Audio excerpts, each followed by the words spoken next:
Hello viewers, hope you all are fine and having some great fun. In last video, you have learned how to protect a document with password. In this video, you are going to learn how to remove that password. In last video, I have added password to this document. So, I am opening it. The word is asking for password. Open it. And now to remove that password, go again in File tab and then in Save As, and again go in Tools drop down and select General Options. And here you can see the password.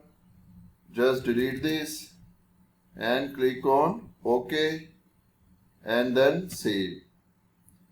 Now I am closing this document and again opening, so you can see the password is removed.